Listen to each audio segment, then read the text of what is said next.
योगिनी एकादशी का महत्व। हिंदू धर्म ग्रंथों में हर एकादशी का अपना अलग महत्व बताया गया है।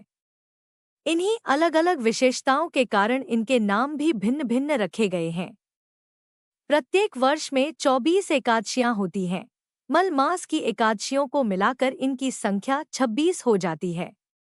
इन्हीं एकादशियों में एक एकादशी आषाढ़ मास के कृष्ण पक्ष की एकादशी होती है, जिसे योगिनी एकादशी कहते हैं। योगिनी एकादशी का उपवास रखने से समस्त पापों का नाश होता है तथा इस लोक में भोग और परलोक में मुक्ति भी मिलती है। योगिनी एकादशी व्रत कथा। महाभारत काल की बात है कि एक बार धर्मराज युधिष्ठिर ने भगवान श्री कृष्ण से कहा, हे त्रिलोकीनाथ, मैंने ज्येष्ठ माह के शुक्ल पक्ष की निर्जला एकादशी की कथा सुनी है। अब आप कृपा करके आषाढ़ माह के कृष्ण पक्ष की एकादशी की कथा सुनाइए। इस एकादशी का नाम तथा महात्म्य क्या है, मुझे विस्तार पूर्वक बताइए। श्री कृष्ण ने कहा, हे पांडुपुत्र, आषाढ़ माह के कृष्ण पक्ष की एकादशी का नाम योगिनी एकादशी है। इसके व्रत से सभी पाप नष्ट हो जाते हैं।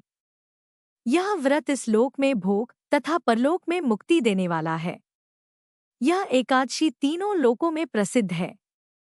इसके व्रत से सभी पाप नष्ट हो जाते हैं। अब मैं तुम्हें पुराण में कही हुई कथा सुनाता हूँ, ध्यानपूर्वक श्रवण करो।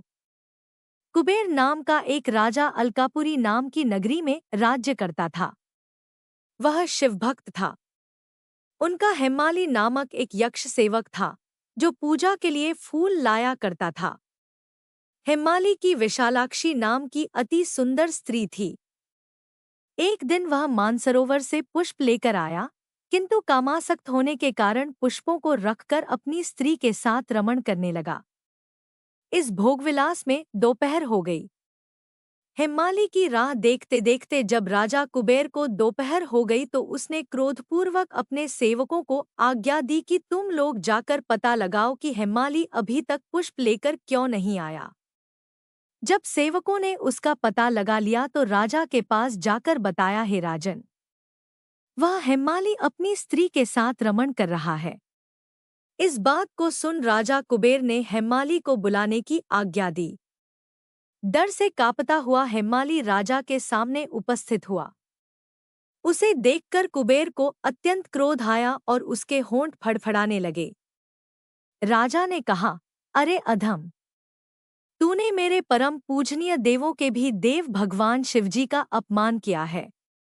मैं तुझे श्राप देता हूँ कि तू स्त्री के वियोग में तड़पे और मृत्युलोक में जाकर कोढ़ी का जीवन व्यतीत करे। कुबेर के श्राप से वह तत्क्षण स्वर्ग से पृथ्वी पर आ गिरा और कोढ़ी हो गया। उसकी स्त्री भी उससे बिछड़ गई।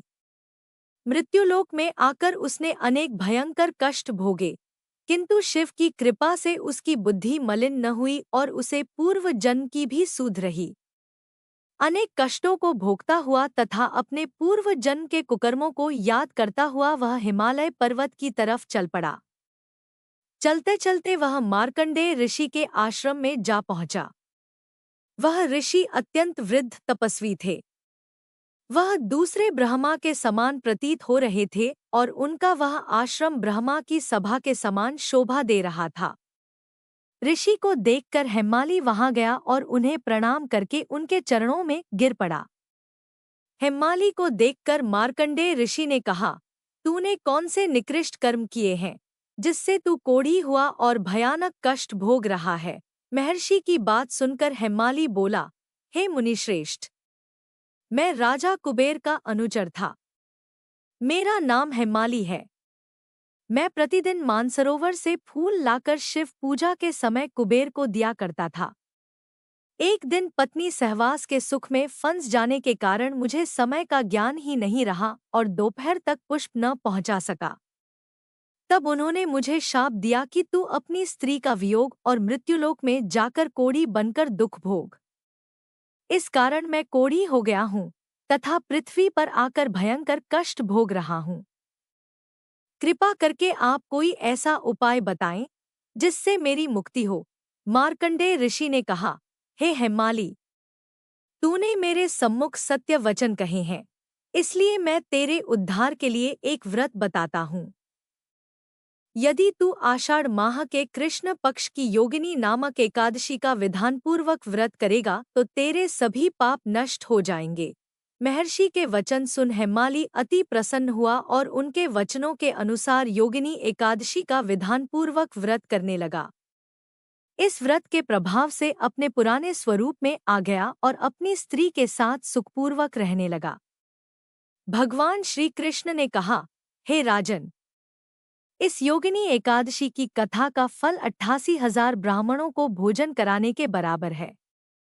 इसके व्रत से सभी पाप नष्ट हो जाते हैं और अंत में मोक्ष प्राप्त करके प्राणी स्वर्ग का अधिकारी बनता है।